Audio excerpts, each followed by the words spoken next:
తెలంగాణ రాష్ట్ర BC JAC సంఘం ఆధ్వర్యంలో ఆర్ కృష్ణ ఆధ్వర్యంలో మరియు జాజుల సురేందర్ గౌడ్ అధ్యక్షతన ఆధ్వర్యంలో మనం ఈరోజు తెలంగాణ రాష్ట్ర బంద్ పిలుపునివ్వడం జరిగింది. కాబట్టి ఈరోజు మనం తెలంగాణలో ఉన్నటువంటి ప్రతి ఒక్క బీసీ సామాజిక వర్గానికి చెందిన నాయకులు కానీ మన సామాజిక వర్గానికి చెందిన ప్రజలు కానీ ఈరోజు రోడ్ల మీద ధర్నాలకు దిగుతుర్రు.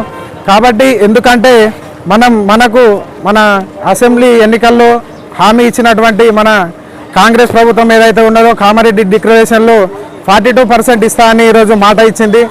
దాని ప్రకారం నడుచుకుంటున్నా కానీ ఈరోజు మనకు ఇంతకుముందు ఉన్నటువంటి తెలంగాణలో 4% ఉన్నటువంటి రెడ్డి సామాజిక వర్గాన్ని ఈరోజు 10 నుంచి 12% పెంచుకున్నారు. మరియు ఎస్సీ ఎస్టీ రిజర్వేషన్లు మా సోదరులు ఉన్నారు, వాళ్ళకు కూడా మొన్న పార్లమెంట్లో మాటిచ్చిన విధంగా ఈరోజు మా ప్రభుత్వం కూడా వాళ్లకు రిజర్వేషన్లు కులాల నుండి ఉపకులాలను వర్గీకరించడం జరిగింది. కావున ఈరోజు కూడా మేము కూడా ఈరోజు తెలంగాణ రాష్ట్ర మంత్రులు ఉన్నారు, ఎంపీ క్యాండిడేట్స్ ఉన్నారు, వాళ్ళందరూ మా బీజేపీలో కావచ్చు కాంగ్రెస్లో కానీ ఈరోజు తెలంగాణలో ఈ బిల్లు ఆమోదం పొందింది. కానీ ఎక్కడ పొందింది ఇప్పటి వరకు ఏ నాయకులు కూడా ఆలోచించలే. ఇక్కడ అసెంబ్లీలో మాత్రమే తీర్మానం పొందింది. దీనికి విధానసభ ఉంటుంది, ముందు పార్లమెంట్లో చట్టసభల్లో దీన్ని వివరించాలి, ఆమోదం పొందిపించుకోవాలి, మళ్ళా విధానసభల్లో ఉండాలి, రాజ్యసభలో ఆమోదం పొందాలి. దాని తర్వాతనే మన రాష్ట్రానికి మన బీసీలకు కావాల్సినటువంటి రిజర్వేషన్ల ప్రక్రియ వేగవంతం అవుతుంది. కాబట్టి ఇప్పుడు మన దేశంలో తమిళనాడులో చూసుకుంటే మన బీసీల శాతం అణగారిన వర్గాలకు చెందిన ప్రజలు 78% ఉన్నారు.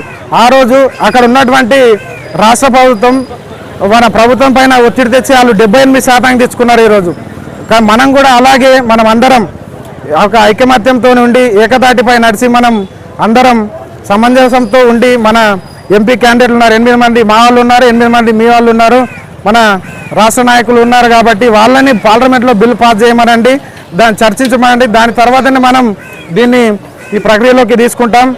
ఇంతకుముందు నేను ఈ రాజకీయాలు మాట్లాడదలుచుకోలేదు, ఎందుకంటే బీసీ రిజర్వేషన్ మనం సాధించడమే లక్ష్యంగా ఈరోజు మనం ఈ ధర్నా కార్యక్రమాన్ని బంద్ పిలుపు ఇచ్చినాం. కాబట్టి నేను అంతవరకే మాట్లాడదలుచుకున్నా. కాకపోతే మా ఎమ్మెల్యేలు ఎంపీలు ఉన్నారు, మేము కూడా వాళ్ళ తరఫున ప్రభుత్వానికి ఏం చెప్పాలో చెప్పేస్తాం. మీరు కూడా చెప్పండి. ప్రభుత్వం పైన ఒత్తిడి తీసుకొచ్చే బాధ్యత మనందరిపైన ఉన్నది. ఈరోజు ఆ పార్టీ ఈ పార్టీ అని తేడా లేకుండా మనం బీసీలందరం మనం ఒకటి, మనం ఎంతో అంత ఒక నినాదంతో మనం అందరం ముందుకు సాగాలని ఇంతటితో ఈ చిన్న అవకాశాన్ని